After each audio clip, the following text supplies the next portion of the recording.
Muy buenos días a todos los que nos escuchan. Yo soy Selena Venegas de la Iglesia Comunión de Gracia Internacional, aquí en la ciudad de Guadalajara.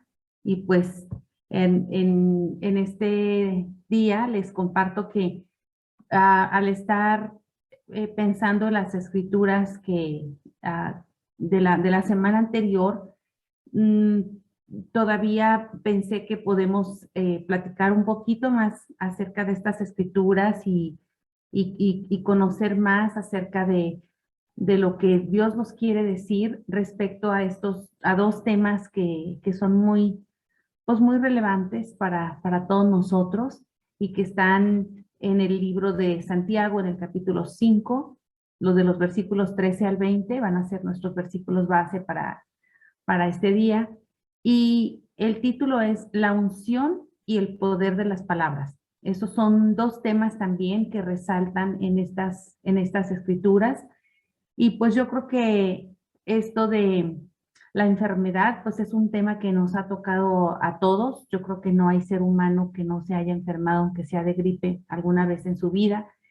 Y pues como sabemos, la enfermedad es algo que cambia, aparte de nuestro estado físico, pues puede cambiar también nuestro estado emocional y la manera como percibimos, como vemos las cosas. Entonces, vamos a estar leyendo estas escrituras para ver qué es lo que nos dice Dios acerca de estos temas. Y pues aquí viene, en este libro se nos hace la pregunta de ¿qué hacer cuando estamos en aflicción? ¿Qué hacer cuando nos sentimos tristes, cuando nos sentimos desolados, cuando a veces nos sentimos que nos falta el ánimo para seguir adelante, la esperanza o por otro lado, qué hacer cuando estamos alegres? Porque hay ocasiones y son muchas y espero que para todos nosotros sean más las ocasiones en las que nos sentimos alegres y pues qué hacer también en estos casos, aparte de estar alegres. Y luego también tenemos la pregunta de, ¿necesitamos ser ungidos para sanar? Una persona tiene que ser necesariamente ungida pues la palabra ungido, ¿verdad? Con aceite, tocada con aceite para sanar. ¿Y cuáles son nuestras responsabilidades hacia un creyente que está en pecado o comportándose de una forma que no es apropiada? ¿Qué hacer? ¿Tenemos algo que hacer? ¿Tenemos alguna responsabilidad? Pues estos temas, las respuestas a estas preguntas las podemos encontrar entonces en el libro de Santiago, del cual me gustaría dar un poquito de trasfondo. Este libro fue escrito por Juan, uno de los hermanos de Jesús, y, y este libro fue escrito antes del año 62, porque él murió poquito, o sea, en este año, así que el libro tuvo que haber escrito antes del año 62 de nuestra era. Y Santiago, muchas personas a veces no lo habíamos captado antes, me incluyo entre ellos. El libro de Santiago fue escrito antes que los evangelios, antes que las cartas de Pablo. Entonces, se escribieron primero estos libros y después se escribieron las cartas de Pablo y después los evangelios. Entonces, recuerden que los evangelios eh, que nos narran la historia de la vida de Jesús, pues fueron escritos mucho después. Entonces, este libro de Santiago está siendo dirigido primeramente a una comunidad judío-cristiana. Es una comunidad que son judíos, pero que ya fueron expuestos al Evangelio. Y entonces el libro de Santiago está escrito en ese entorno judío, en ese entorno de esta sociedad que todavía seguían manteniendo sus costumbres. En este libro, pues Santiago hace exhortaciones a la vida cristiana, a que nos comportemos de manera virtuosa, con esos valores que fueron enseñados por nuestro Señor Jesucristo, que son valores muy diferentes a los que vivían ellos y las sociedades cercanas, ¿verdad? Y Santiago, él habla mucho acerca del poder de las palabras. Entonces, exhorta, primero dice en una parte, pues todos los males que puede ocasionar el mal uso de las palabras, y en otras partes nos dice el buen uso de las palabras, el poder que tienen las palabras. Y su exhortación va principalmente a que nuestras palabras concuerden con nuestras acciones, y especialmente cuando son usadas de manera positiva. Entonces dice, si estás hablando algo, pues entonces que tus acciones sean congruentes con lo que tú estás hablando. Entonces este es un poquito del trasfondo del libro de Santiago. Entonces vamos a, como les decía, vamos a seguir analizando estas mismas escrituras que ya vimos la semana anterior, en otro contexto, porque las escrituras, cada vez que las volvemos a leer, nos siguen hablando, nos hablan de maneras diferentes. Y aquí vamos a ver, entonces, en Santiago 5, 13 y 14, nos dice, ¿está alguno entre vosotros afligido? Haga oración. Ahí está un buen uso de la palabra, hacer oración. ¿Está alguno alegre? Cante alabanzas, cante alabanzas, cante salmos. Los salmos, la palabra salmo quiere decir canción. Entonces, ¿estamos alegres? Cantemos. Ese es otro uso positivo de las palabras. Pero fíjense, hermanos, que aún estando enfermos, podemos hacer un uso positivo de las palabras. Y dice Santiago, ¿está alguno enfermo entre vosotros? Llame a los ancianos. Llame a los ancianos. O sea, ahí está otro uso positivo. Y cuando nosotros estamos enfermos, entonces dice aquí que tenemos el derecho de llamarle a los ancianos de la iglesia. Ahora, iglesia, como les decía que este libro fue escrito todavía antes de las cartas de Pablo, donde ya se da una estructura del gobierno de la iglesia, donde ahí se dice que unos son evangelistas y pastores y todo esto. Aquí todavía no había esta estructura, pero sí había líderes de la iglesia, pero dice que se convoca a la iglesia, ¿verdad? Entonces, cuando es bíblico que si tú te sientes enfermo, pues entonces hay que hablarle a los líderes de la iglesia, a los hermanos de la iglesia, dice, y oren por él. Otra vez, otro uso positivo, llamar a tus hermanos, llamar a tus líderes y que oren por esa persona, ungiéndole con aceite en el nombre del Señor. Entonces aquí vemos usos positivos de la palabra, la oración, cantar, llamar y orar en comunidad. La palabra ungir viene del griego que significa engrasar, nada más que nosotros así como pues en el entorno de la iglesia, pues se nos hace más apropiado usar la palabra ungir. Pero, por ejemplo, si yo voy a cocinar un platillo, pues voy a ungir la sartén con algún aceite, ¿sí? Entonces, la palabra Mesías en hebreo o Cristos en griego, eso quiere decir el ungido. Y vamos a ver por qué es como tocar algo con aceite, pero por qué era esta costumbre. Recordemos que Santiago les está hablando a una congregación judío-cristiana, personas con costumbres, cultura y nacimiento judíos. Entonces, ellos usaban esta unción con varios propósitos. Ellos lo usaban con propósitos religiosos. Y ahorita vamos a ver qué tipo de propósito, para qué tipo de propósitos religiosos lo utilizaban.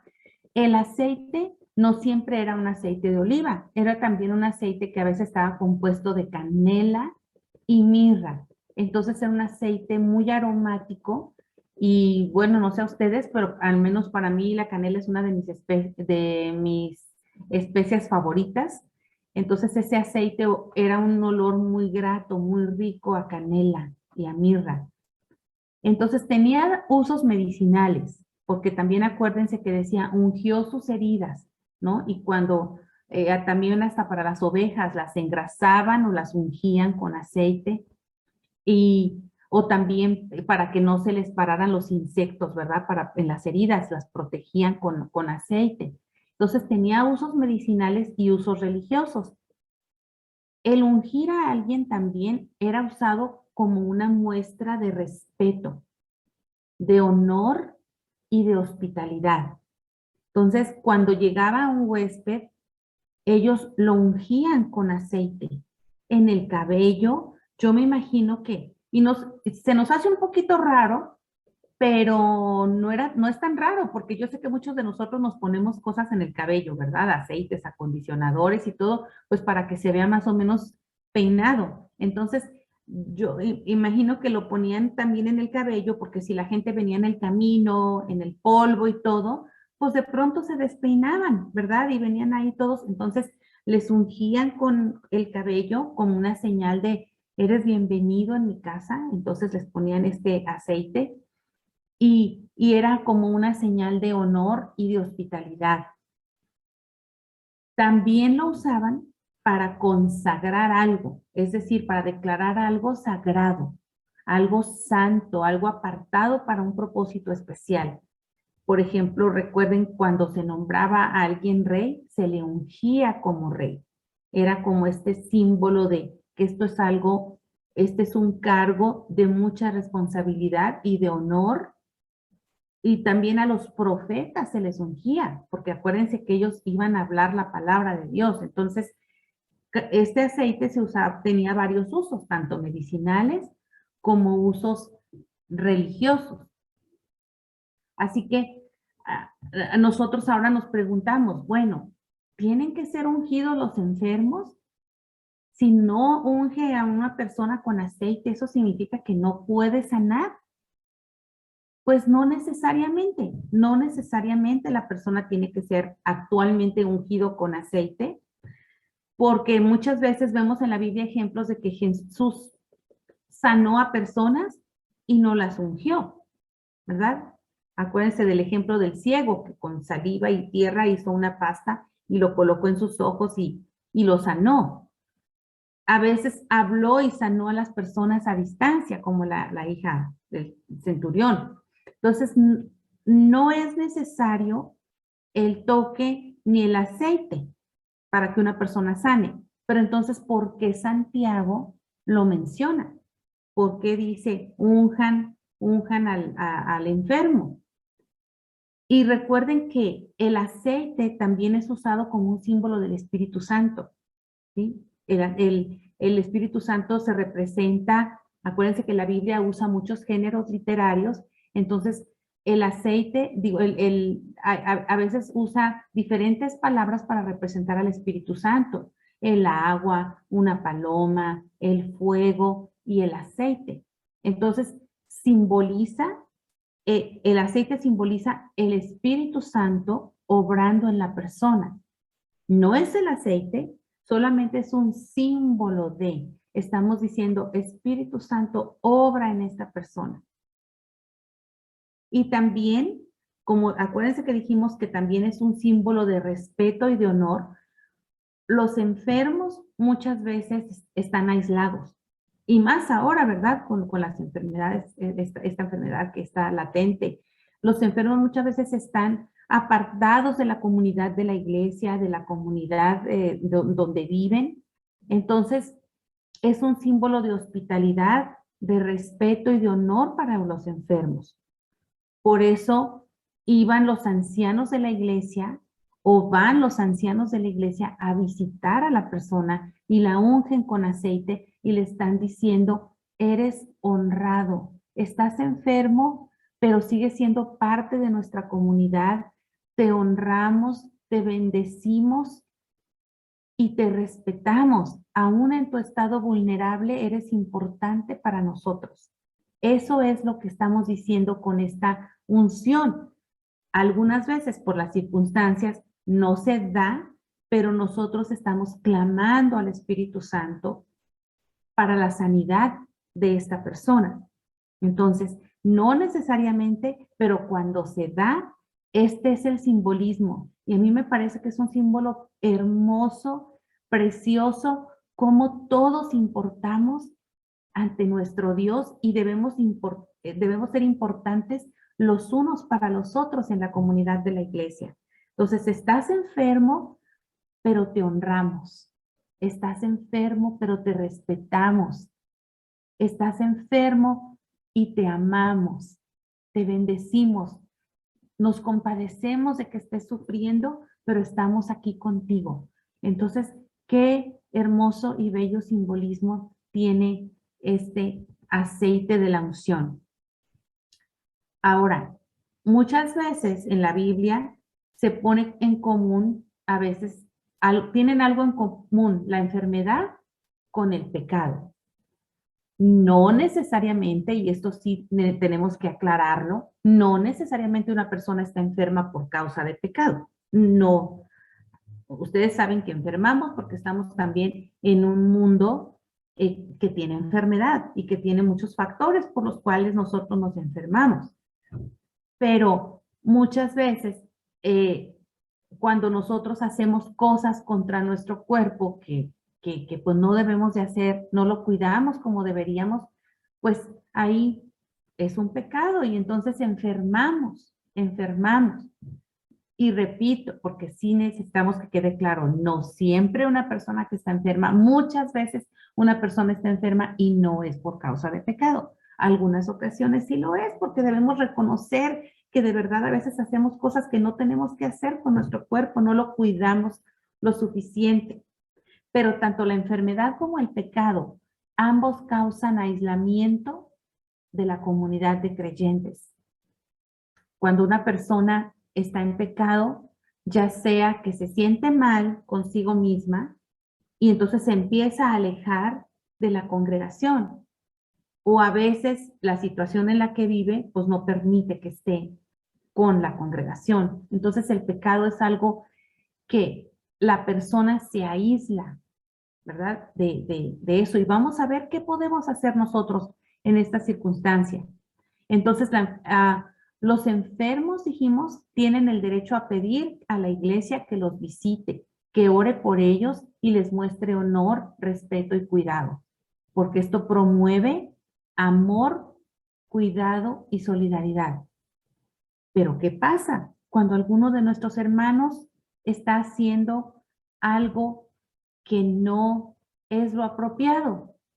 Vamos a reflexionar en la escritura en Santiago 5:15, dice, y vamos a regresar un poquito, ¿no? Y la oración de fe, cuando se ora por un enfermo, y la oración de fe salvará al enfermo. La oración de fe salvará al enfermo y el Señor lo levantará. Y si hubiere cometido pecados, le serán perdonados. Entonces, aquí vemos la oración de fe. Nosotros podemos orar con fe, pero a veces podemos hacer oraciones que no son convenientes. Por ejemplo, ¿cómo es eso? Si yo me pongo a orar y digo, ay, pues gracias Dios que yo no estoy cometiendo los pecados que está cometiendo el mundo, los pecados que está cometiendo mi hermano, los pecados que está cometiendo esta otra persona, pues esa no es una oración de fe.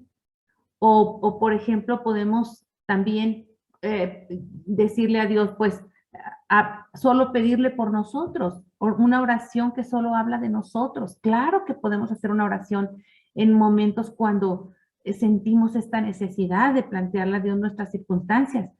Pero si ese es el común de mi oración, solo estar pidiendo cosas para mí mismo, pues no es una oración conforme a la voluntad de Dios, que dice que yo ame a mi prójimo.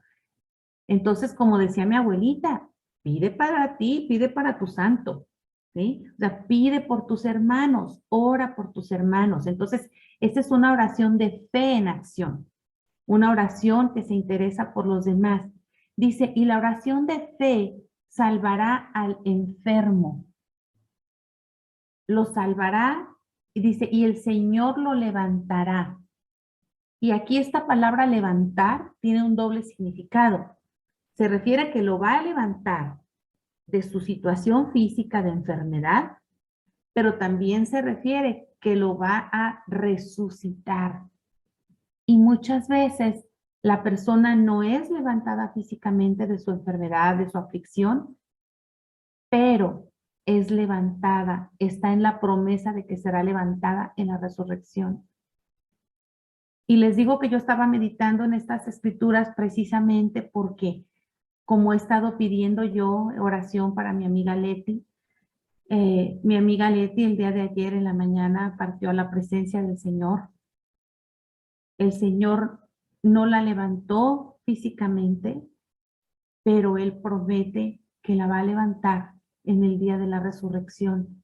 Y ella ya está sana, y ella ya no sufre, ya no tiene dolor, ya, ya goza en la presencia de nuestro Dios.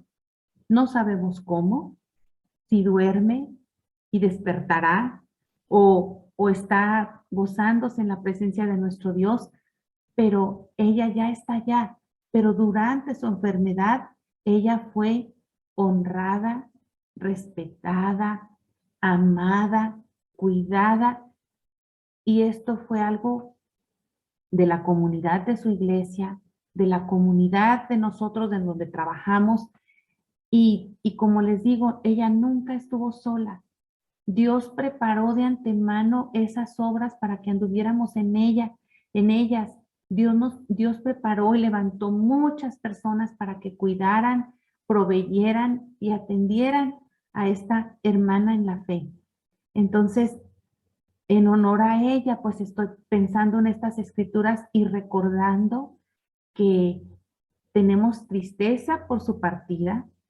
Yo me siento muy triste porque sé que ya pues no voy a poder visitarla, no voy a poder reírme con ella y recibir sus consejos. Sin embargo, me gozo sabiendo que ella ya no está sufriendo, que ella ya no tiene dolor. Así que nos dice aquí, no nos que no decaiga nuestra esperanza cuando Dios no levanta a una persona del lecho de su enfermedad, pero la levanta para la resurrección. Si esta persona ha depositado su fe en nuestro Señor Jesucristo, el Señor la levantará y la resucitará. Y este dolor físico, este llanto, esta aflicción, ya cesa. Así que continuamos leyendo, dice, y si hubiere cometido pecados, le serán perdonados. Por eso, confiésense unos a otros sus pecados y oren unos por otros para que sean sanados. La oración del justo es poderosa y eficaz. Entonces, confesarnos unos a los otros nuestras fallas, pues hace que haya un ambiente de transparencia. Cuando nosotros tenemos esa transparencia, obviamente no vamos a ir, a veces hay situaciones en nuestra vida que no las podemos hablar con todas las personas, ¿verdad? Pero por eso, al menos en lo personal, recomiendo que tengamos una relación de confianza con alguno de los hermanos, con alguno de los pastores, porque cuando tenemos a alguien a quien le podemos hablar y le damos esa libertad de hablarnos francamente, estamos cuidando de nosotros mismos. Estamos cuidando de nosotros mismos porque los seres humanos tenemos un corazón engañoso y perverso. Y a veces no nos damos cuenta de nuestras fallas y podemos estar en un verdadero peligro. O a veces nos damos cuenta, sí nos damos cuenta, pero no tenemos a veces ese deseo de salir de lo que estamos haciendo, o a veces es algo muy fuerte salir de ciertas situaciones. Pero si tenemos a una persona de confianza con la cual le podemos platicar estas circunstancias, entonces esta persona orará por nosotros y también le estamos dando la autoridad o la libertad de hablarnos con franqueza, pero con tacto, ¿verdad? Con amor, por cierto. Entonces, qué importante es que nosotros nos hablemos con transparencia. A veces sí podemos decir, hermanos, estoy luchando con esta situación, como algunos de nosotros pues lo hemos expuesto, ¿verdad? Cuando estamos todos. A veces hay situaciones que requieren mayor privacidad y hay situaciones que requieren absoluta privacidad. Entonces, dice aquí, oren unos por los otros para que sean sanados. Cuando una herida es descubierta y se limpia, esa herida entra en un proceso de sanidad. Y si vemos el pecado, lo comparamos con una herida, entonces cuando lo destapamos, cuando deja de estar oculto, empieza a llegarle el aire a esa herida y empieza un proceso de oxigenación de las células y entonces empieza un proceso de sanidad. A veces no sin dolor, a veces con dolor, pero empieza a sanar porque le entra el aire, porque esa herida empieza a ser limpiada. Entonces, dice aquí, hablen con otros de sus pecados para que sean sanados, para prevenir que sigan incurriendo en ese pecado. Dice, la oración del justo es poderosa y eficaz. Entonces, aquí nos indica, confesemos nuestros pecados, seamos transparentes, porque muchas veces al estar en pecado y al sentirnos también con una debilidad, a veces todavía no hay pecado, pero hay la tentación. Y si le platicamos a alguien y esa persona, y nosotros ya sabemos que alguien más sabe, pues eso previene todavía más, es un guarda para caer en la tentación. Y cuando la persona a veces está en pecado o en debilidad, pues puede caer en depresión también. A veces, pues es a veces el Espíritu Santo no nos deja en paz cuando estamos en pecado y gracias a Dios por eso. Así que, ¿qué significa? Dice, la oración del justo tiene poder o puede mucho. ¿Qué significa justo? Una persona justa no se refiere a que es una persona perfecta, porque entonces nadie podríamos orar por otro, porque todos somos imperfectos. Pero dice, ser justo significa ser alguien que confía y cree en Jesús. Alguien que confía, que ha puesto su confianza en Jesús. Por eso nosotros vamos a ir a compartirle nuestra debilidad a un justo, a alguien que cree y piensa como nosotros, que ya fue comprado por la sangre de Cristo. Los pecados ya fueron perdonados. Entonces, alguien que participa en la iglesia, si nosotros, la iglesia ora por nosotros en una enfermedad, en una debilidad, la iglesia participa en el amor y junto con el Espíritu de Dios. Y eso, ahí hay poder. En el amor y junto con el Espíritu Santo, ahí hay poder. No el poder radica en la oración, como nos explicaban la semana pasada.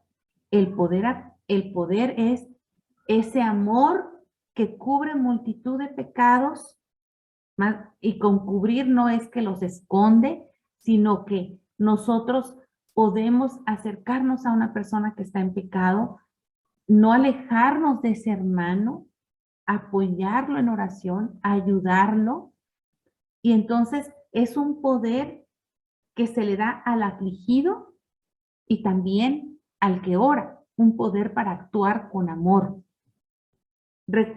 Este poder, acuérdense, muchas veces podemos orar por una respuesta y siempre vamos a recibir una respuesta. No necesariamente la que nosotros queremos o esperamos, pero siempre. A veces la respuesta es inmediata, a veces toma tiempo, a veces se nos dice espera y a veces se nos dice no. Y todos recordamos el caso del apóstol Pablo, que dice 3 veces, pero para mí que es un decir 3 veces, ¿verdad? A lo mejor fueron muchas más veces que Pablo le pedía, Señor, quítame esta aflicción, quítame esta dolencia que tengo. Pero el Señor le dijo que no.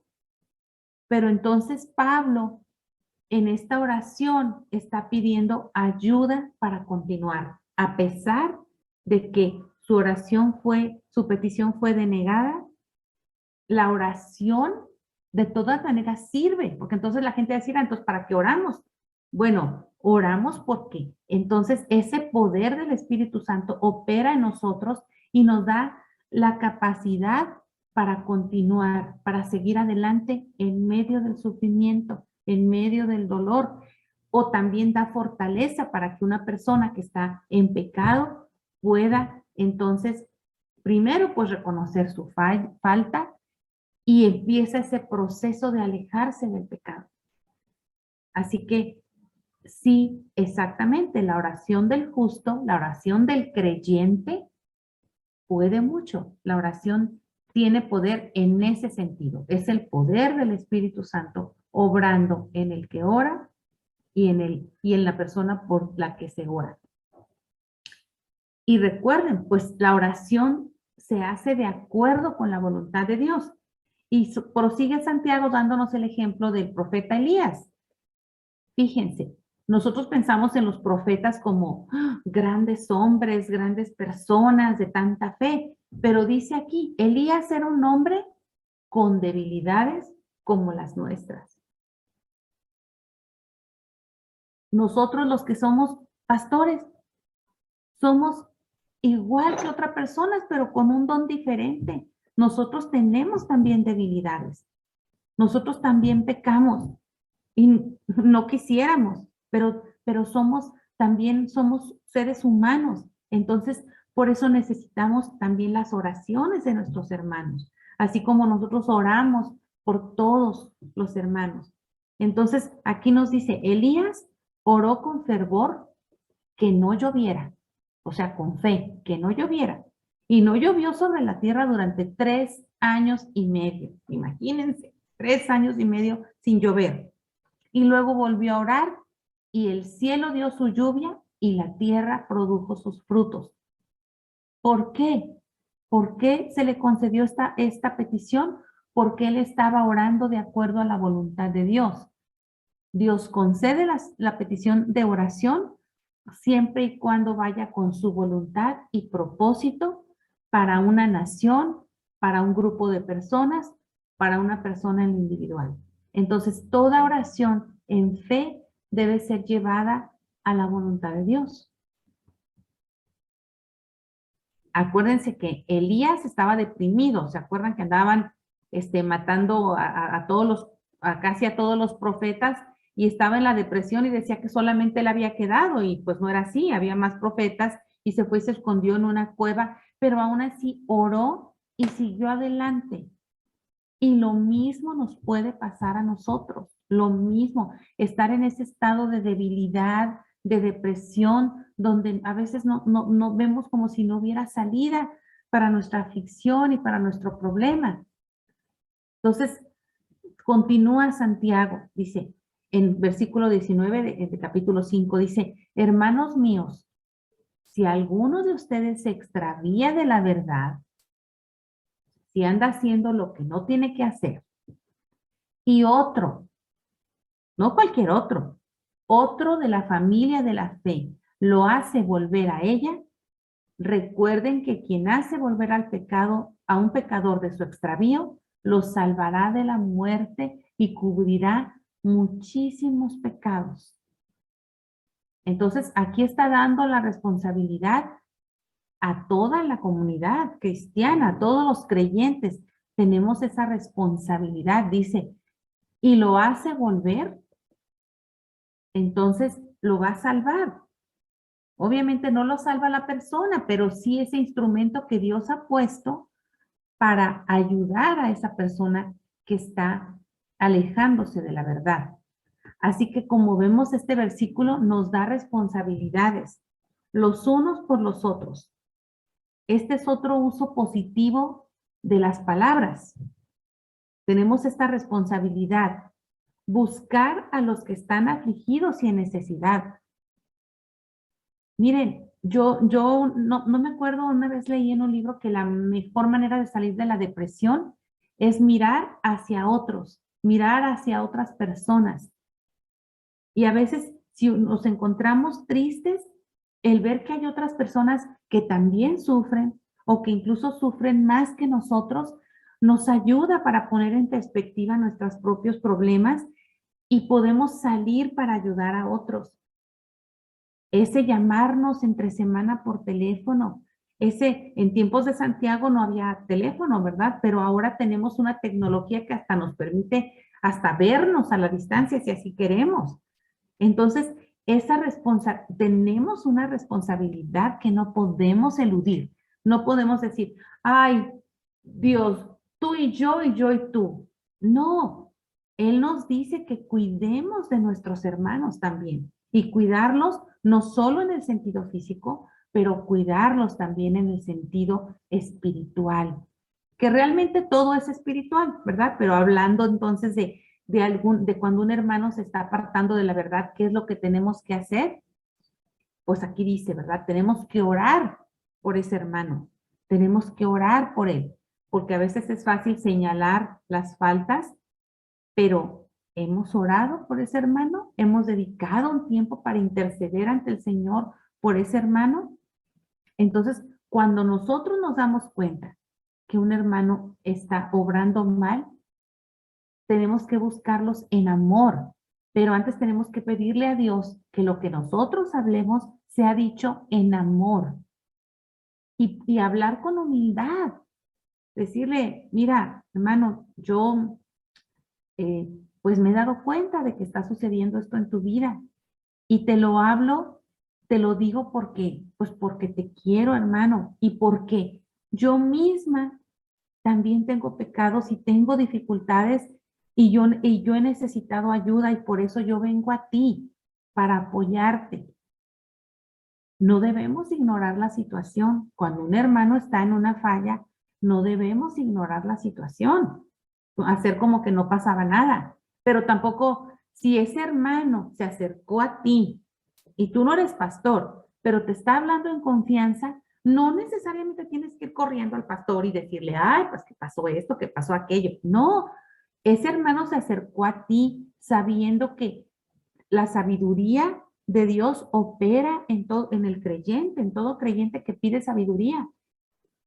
Entonces, hay que confesar nuestras propias fallas y la otra persona mostrar interés por la falla del hermano.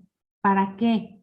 Para ayudarle a volver y también para prevenir futuros pecados. Hay pecados que pueden dañar toda una comunidad. Y yo lo he sabido pues porque tengo, por ejemplo, compañeros que han venido de iglesias donde hay un pecado de parte del pastor, ha habido adulterio, por ejemplo, y entonces ese pecado daña a toda la comunidad de la iglesia. Iglesias se han desbaratado por el pecado de los líderes o a veces por el pecado de otras personas que no están en liderazgo, pero empiezan a tomar partidos. Entonces el pecado es como un cáncer que empieza a contaminar a todos. Dice la palabra, somos miembros los unos de los otros y lo que le pase a uno le repercute a otro. Entonces, hermanos, somos llamados a ejercer esta responsabilidad de velar los unos por los otros. Velar en oración, pero también velar en acción. Ahorita pues está restringido lo de las visitas, pero podemos hacer una visita telefónica y saber si un hermano también está en necesidad.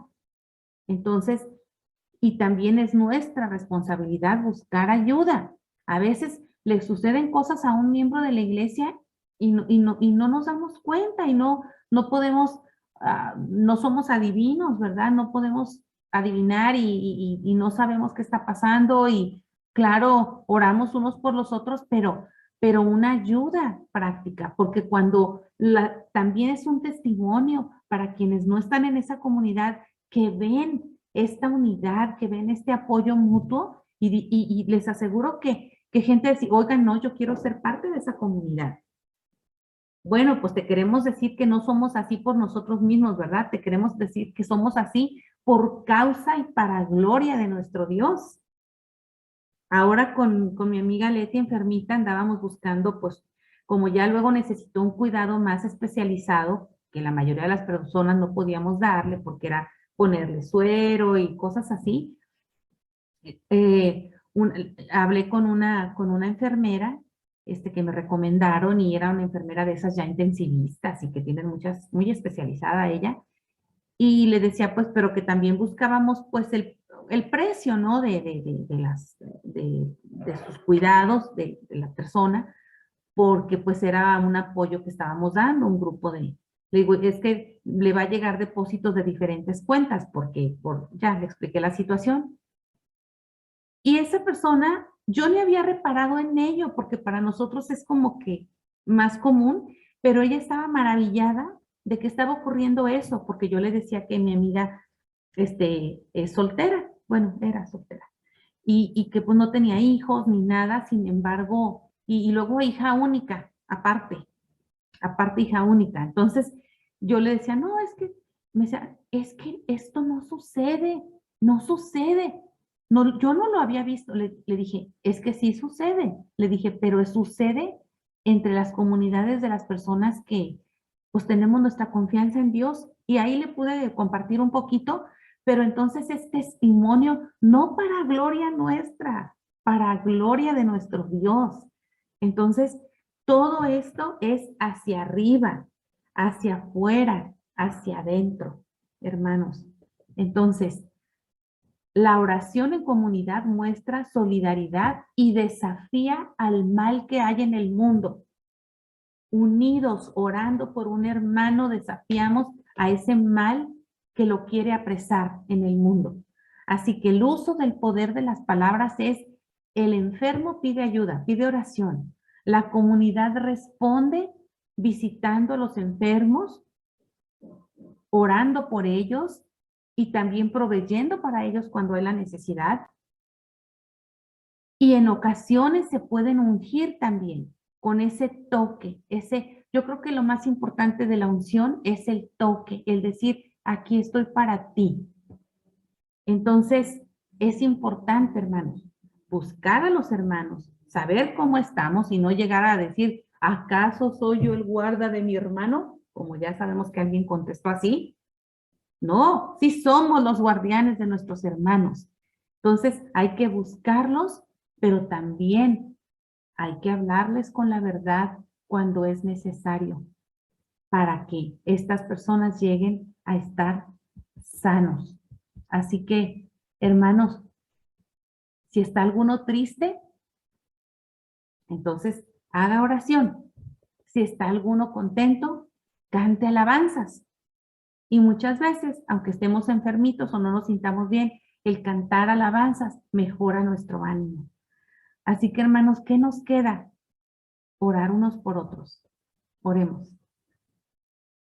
Bendito Padre, gracias te damos porque habitamos en ese amor tuyo, en ese amor en el cual está nuestra dependencia, nuestra liberación de los pecados, el sabernos perdonados, el sabernos amados, el sabernos cuidados por ti a través de nuestros hermanos. Y también a veces usas otras personas, que aunque no sean nuestros hermanos en la fe todavía, pero tú también usas a otras personas para cuidar de nosotros. Y por eso nosotros te bendecimos, porque sabemos que no hay otro nombre en el cual podamos ser salvos más que bajo tu bendito nombre, Señor Jesucristo. Gracias, Espíritu Santo, por animarnos, por orientarnos hacia lo que es bueno, puro y verdadero. Gracias, Padre, por haber dado a tu Hijo para que nosotros seamos libres de pecado, pero libres para servirte, libres para servir a otros, no solamente a nuestros hermanos en la fe, pero a todo aquel en el que esas obras que tú has preparado de antemano para que anduviéramos en ellas, danos ojos sensibles para ver la necesidad de otros, Señor. Así que ayúdanos, Padre. Te alabamos, te bendecimos, Señor, y la gloria, y la honra, el honor sean para ti por los siglos de los siglos. Amén.